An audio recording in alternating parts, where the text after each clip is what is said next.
Bon alors, pour aller dans les documents, il faut aller sur Finder, qui est tout à gauche sur la barre. Tu cliques une fois. Par contre, tu arrives dans récent, donc il faut cliquer sur documents. Voilà, donc les documents, Finder, documents. Ensuite, si tu veux créer un nouveau dossier, il faut faire fichier, nouveau dossier. Là, tu l'appelles comme tu veux. Par exemple, si tu t'es trompé sur le nom, tu recliques sur ton dossier, donc il faut qu'il soit sélectionné. Ensuite, tu fais fichier, renommer, et tu peux le renommer comme tu veux. Donc ça, c'est valable, par exemple, pour un onglet internet, pour un fichier Word, pour n'importe quoi. Si tu as envie de mettre un fichier à la poubelle, tu sélectionnes le fichier. En bas à gauche de la souris, tu cliques. Mince. Tu cliques et tu le glisses dans la corbeille. La corbeille, quand tu veux la vider, tu prends deux doigts, tu cliques en bas à gauche, tu appuies deux fois et tu cliques sur vider la corbeille. Et il va te demander, tu dis oui. Hop, on va ouvrir un document Word. Donc pour ouvrir Word, Word, Excel et PowerPoint sont ici. Pour ouvrir Word, tu cliques une fois, tu cliques sur ton document. Et donc là, tu peux écrire. Pour avoir les majuscules, il faut appuyer sur Shift. Shift, on va bien. Shift, donc Shift, c'est pour tous les chiffres qui sont en haut. Donc le hashtag et les chiffres, quoi. Donc voilà. Et par contre, si tu n'appuies pas sur Shift, tu auras ton arrobase et après tes accents, tes parenthèses, des trucs comme ça.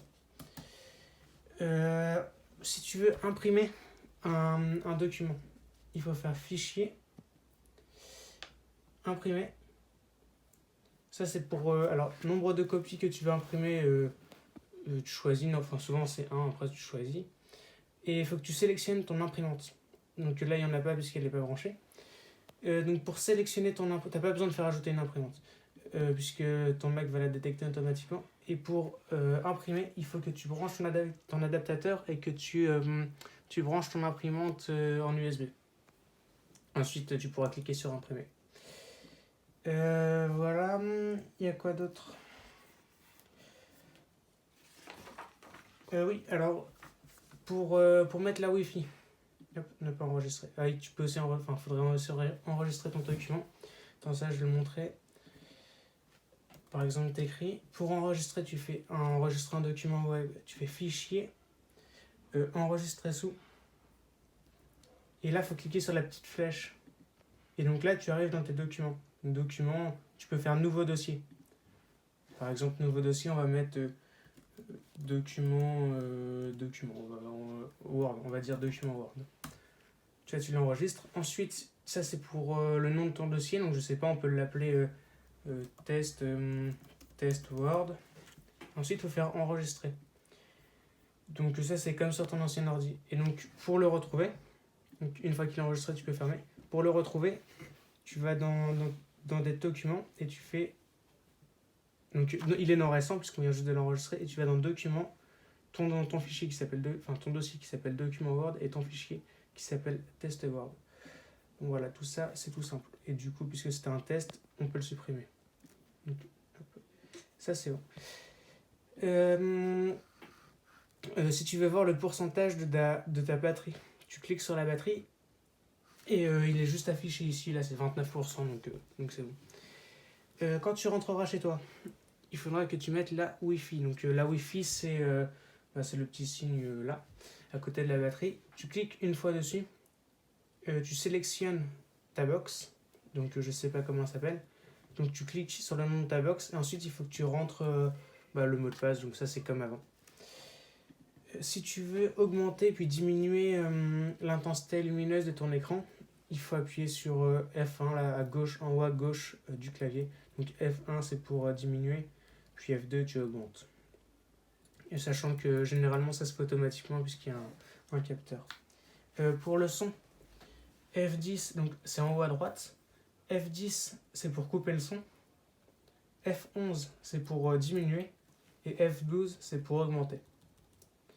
Voilà, on va le mettre à la moitié. Quand tu voudras éteindre ou mettre en veille ou redémarrer ton ordinateur, il faut que tu cliques sur la pomme tout en haut à gauche de l'écran. Et donc ici tu as redémarrer, éteindre ou fermer la session. Donc redémarrer, ça te le redémarre, éteindre. Donc quand il sera éteint, il faudra que tu appuies sur le bouton en haut à droite de ton ordinateur. Puis il se démarre automatiquement, il faudra que tu tapes ton code. Et par exemple, si tu fais suspendre l'activité. Non, pardon. Si tu fais fermer la session, ça te le mettra en veille. Il te faudra que tu remarques ton code pour le redémarrer. Donc, non, c'est la veille. Bon, du coup, il faudra que tu remarques ton code.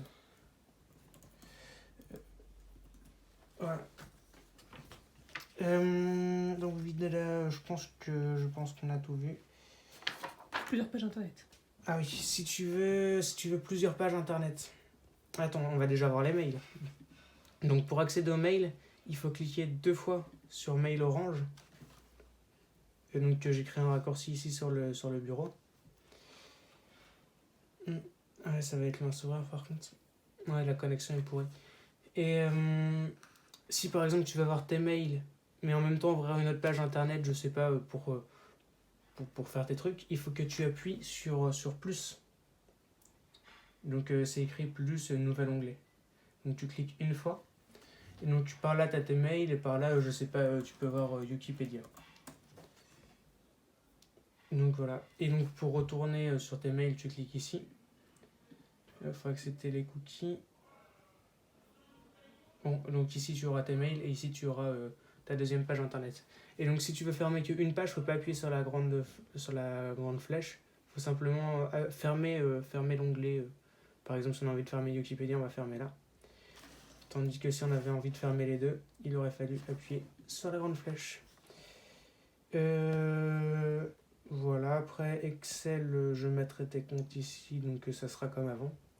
Puis voilà, tu en penses quoi? C'est bon?